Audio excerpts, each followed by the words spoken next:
नोटबंदी हिंदुस्तान के गरीब, किसान, मजदूर और छोटे दुकानदार पर आक्रमण था।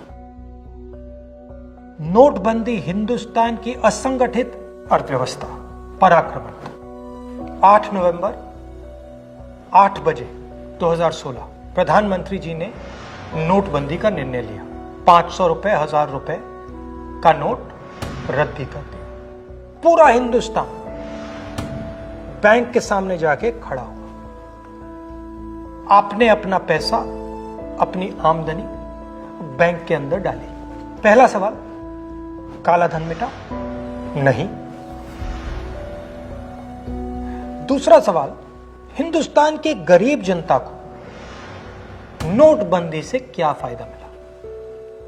जवाब, कुछ नहीं।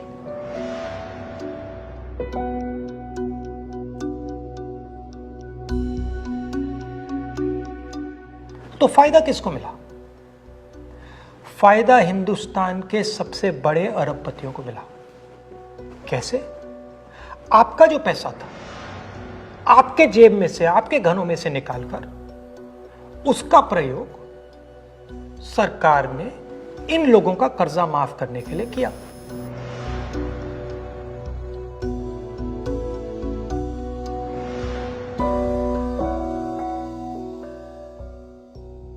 मगर वो सिर्फ एक लक्ष्य था।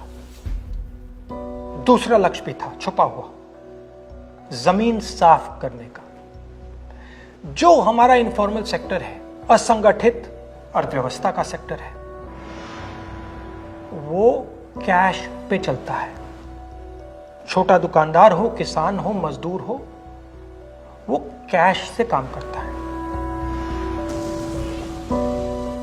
नोटबंदी का दूसरा लक्ष्य, जो जमीन साफ करने का लक्ष्य, असंगठित अर्थव्यवस्था के सिस्टम से नगद कैश को निकालने का। प्रधानमंत्री ने स्वयं कहा कि वो कैशलेस इंडिया चाहते हैं, कैशलेस हिंदुस्तान चाहते हैं। अगर कैशलेस हिंदुस्तान होगा तो असंगठित अर्थव्यवस्था तो खत्म हो जाएगी। नुकसान किसको हुआ? किसानों को, मजदूरों को, छोटे दुकानदारों को, स्मॉल एंड मीडियम बिजनेस वालों को, जो कैश का प्रयोग करते हैं, जो बिना कैश जी ही नहीं सकते। नोटबंदी हिंदुस्तान के गरीब, किसान, मजदूर और छोटे दुकानदार पर आक्रमण था। नोटबंदी हिंदुस्तान की असंगठित अर्थव्यवस्था पर आक्रमण था। और हमें इस आक्रमण को पहचानना पड़ेगा और पूरे देश को मिलकर इसके खिलाफ लड़ना पड़ेगा।